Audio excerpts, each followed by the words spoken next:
Hey,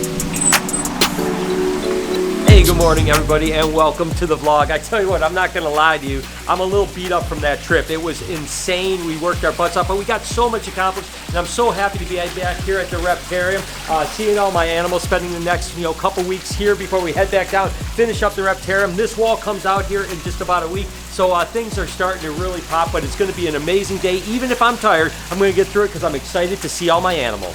But first thing we have to do is check for breeding with the snakes, right? This is the breeding season, everybody. It's great to see things starting to hook up like crazy. Oh, look here, we have one, an albino, just bred to a het albino right here. Lockups, I tell you, things are definitely heating up over here. And let's see, we've got a clown het for ghost bred to a ghost, but that's not locked up over there. Let's see if this albino clown is doing any breeding. Oh yeah, this is an albino clown that's bred to an enchi het for albino clown. So we could produce some albino enchi clowns there. So locks are really starting to heat up here, and what we'll do is we go through every animal every day and just see if something is breeding or not. This is actually a chocolate pinstripe bred to a chocolate spinner.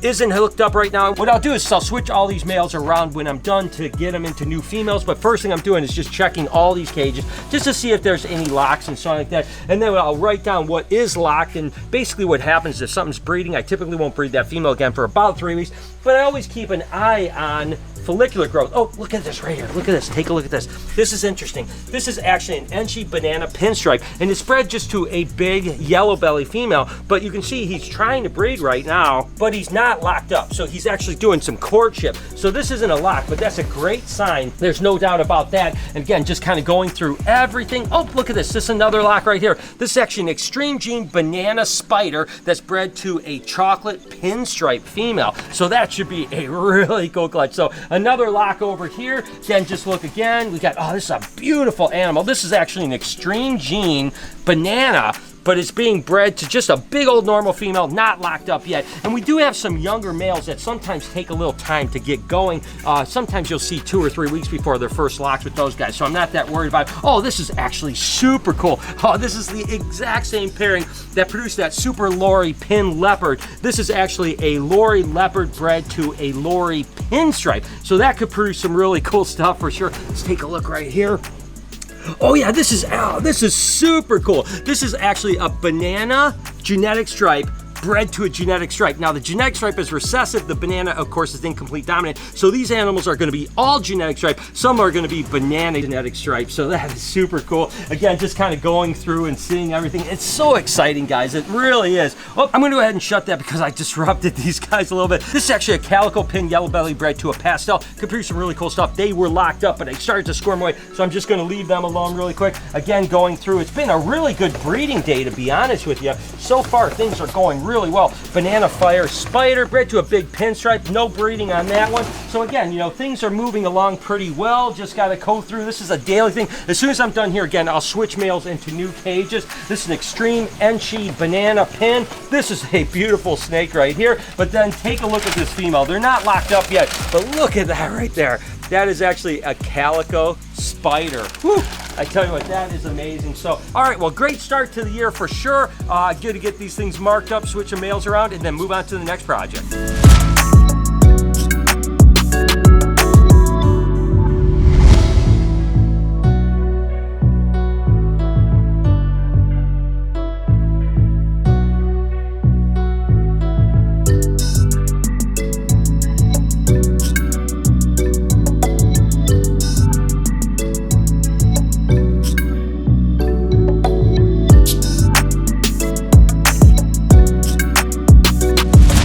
A lot of younger males this year. This is only an 18-month male that's probably only about 650 grams, so he's never actually bred. One of the things I'm going to want to do is actually check his hemipenes just to see if he's got some sperm plugs. See that sperm plug right there? That is actually a plug that you're looking to do, so that tells me that he's ready to breed and he's kind of get going. With some of the young males, if you avert their hemipenes and there's nothing there, that means they might not quite be ready. A lot of times they'll breed later in the season, so sometimes you'll have to wait on females or maybe switch them out to get a female bred in the early season if she's got advanced follicle growth, and then ultimately breed him later in the year. So that's just another trick that we do to kind of get an idea if a male is ready to breed.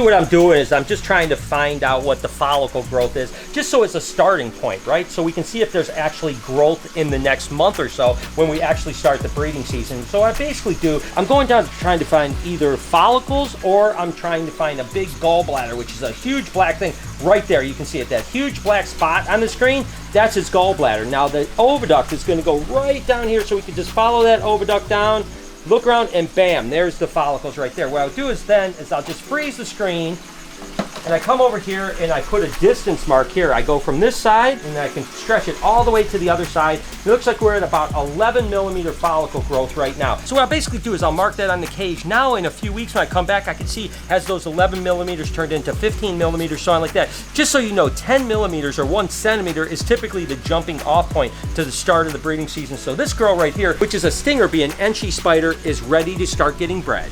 All right, so Brian has definitely talked about these and showed these off, but I guess I'm just kind of doing an update on them. These little pastel pink hognose. That is unreal. I honestly did not know these things even existed. Not that you really see the hognose around too much, at least maybe for us at the reptile shows.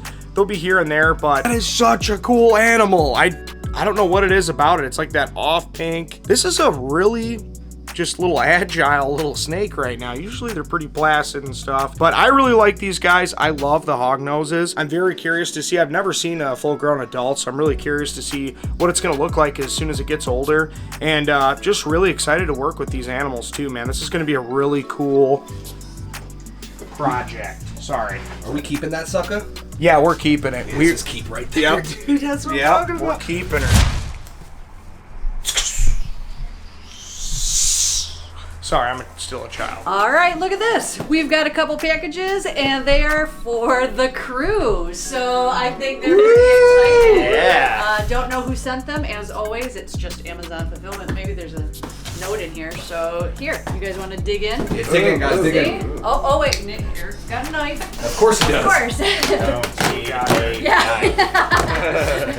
There you go. In case we want to reuse the box, right?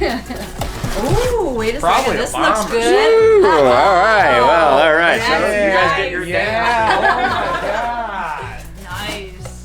What's this? Whose 40th birthday? 40th. I don't know. Who's 40? Who's turning 40? From 40 years ago, maybe? Oh, maybe. Yep. Vintage candy. Oh, the So candy. the candy's in there for 40 years? This is awesome. Let's see what this old This was all candy is. before our time. You have a knife. Did you just turn 40? No, it was 31. Pretty close though. It's all downhill It's from all here. downhill from here, It's, but you As know, soon as you get out of 20. finding Yeah, a I can do nice this. home soon. Let's see what we candy's got all here. nuts, Yeah, man. let's see. Wow. That lady's 40. Oh, yeah. Candy button. It Yeah. is. Oh, I remember this. Bubble gum. The wax lips. Oh, man. Put them on, put them on. These are the best. Eric, put them on, put on the wax lips. I love these. Hot candy was my favorite.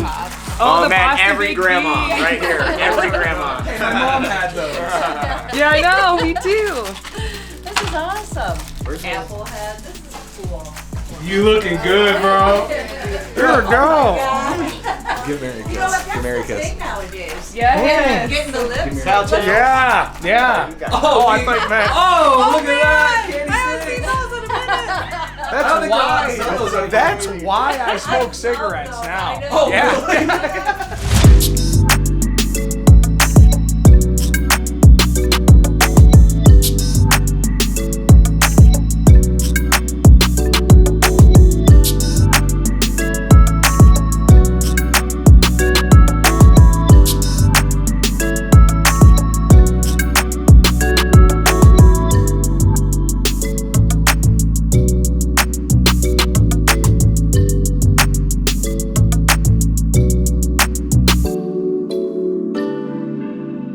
All right, then Chupastavi, that's het for clown brain, bred to a banana clown. She's got like 12 millimeter follicles. So right now, everything looks to be about 10 to 13 millimeters follicles, which is where you want to be at the beginning of the breeding season. Hopefully here in another month, things will be like 15 to 20, 21 millimeters with some good breeding. Again, I've always talked about you want food, follicle growth, breeding, those three things working in tandem in order to be successful. So just spot ultrasound just to get an idea where we're at. Didn't see anything that was surprising, so we're just going to keep on breeding. It's really weird. I've never really seen Crackle do this position where he's just literally I don't know if he's like doing some kind of ambush hunting or what he's doing. He's been sitting there for like the last 3 or 4 minutes. He's just kind of facing straight up. I mean, Perdita, you can see her. She's always kind of climbing and moving around, but it's not normally like sedentary where he just like was looking up at the sky. I don't know what he was doing. That was a weird behavior I hadn't seen with a black-headed python. I mentioned before that I think the monkey-tail skinks are going to have a baby because it looks like the female is gravid. Well, she also could be kind of swelling from an ovulation standpoint too. They're back there, their tails are kind of twisted. It's kind of hard to tell if they're actually breeding or copulating, but it's definitely interesting behavior. And this is like the 2nd or 3rd time I've seen this exact same behavior where their tails are kind of twisted like this. Not sure if they're locking up or not, but still a really good sign. It's going to be crazy if we have a little baby Solomon Island skink. One of the things that I've learned over the last year plus here at the Reptarium is that, you know, animals like Santana, the Savannah Monitor, the Axanthic Savannah Monitor, actually are going to grow bigger. So a lot of times we're getting things in enclosures, and then 6 or 8 months later, we're like, oh my God, now what? The next step we're going to do? And we always kind of figure it out. But thankfully, now I'm trying to have the foresight to always build big enough habitats so that we can continue to house them. So Santana, the Savannah Monitor here, is going to go next door in one of the really large cages. It's going to be really big for him because it's going to be either 4 foot or 6 foot, which is going to be huge for this guy, but he'll grow into it over the next year or two, which is going to be pretty awesome. He is so cool. I cannot wait to see him in a big habitat. I am loving these little red Ackie monitors, little dwarf monitors from Australia. You know, they're not quite as docile or easily tamed as, say, like Elvis or Toothless or something like that, but we're working really hard at trying to see if they'll actually start to mellow out so that we can take them out, because, you know, it's really cool to be able to take out a really intelligent monitor lizard that is only going to get, you know, maybe 8 or 10 inches body length. These guys are about half grown or something like that, which is really cool, but they're still a little bit hyper, and these guys are known for being hyper, not biters or anything like that, but just runners, you know, so we have to gain their trust, and hopefully they'll slow down and start sitting in our hand like this. You know, it's a process, but it's going to be really cool. We got 2 now, and we're going to get like 4 or 5 more babies to raise up to, so really cool little dwarf monitor lizards. One of our newest animals on display here at the Reptarium. It is so cool. Scott's garter snake from Mexico. Unbelievably cool animal. It's awesome to be able to take this out and let people kind of handle them. Garter snakes are super cool. They seem to be really inquisitive, fun snakes to handle, super easy to care for. And for people that want snakes but they don't want to feed rodents, garter snakes are a great alternative. You know, they'll eat all kinds of things from worms to fish. You can even feed it like fish fillets, like little strips. They'll take it right out of your hand. Super easy to habituate and socialize to people. So it's cool to finally have a garter snake here at the Reptarium. And this is actually the newest member here at the Reptarium. We wanted to bring over a Mexican black king because when we first opened up, we had one of these and it was really popular, but it was an adult. And we thought if we brought a yearling over that's a little bit smaller, again, a really small snake, it's really the smallest snake that we have here at the Reptarium. But for someone that's not comfortable with even, say, a ball python or something like that, they can handle something that's super tame, super calm, super beautiful. People still ask about that Mexican black king that we had here for the first 2 or 3 months. And then we just kind of ran out of cage space, so we took it off exhibit and we actually bred and stuff like that. So this is the newest exhibit. By the way, we need a name for the garter snake and we need a name for this little guy here.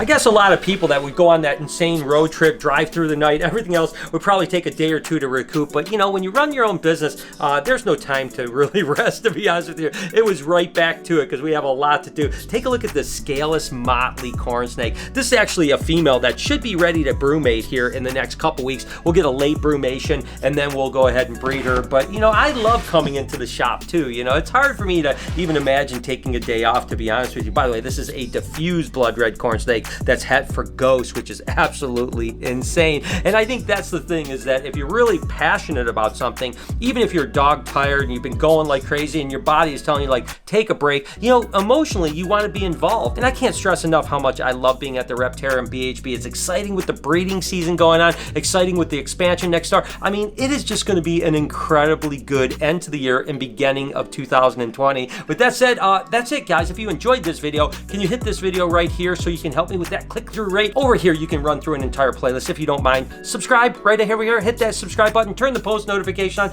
Have an absolutely wonderful day. Remember to be kind to someone, and I promise I'll see you guys tomorrow.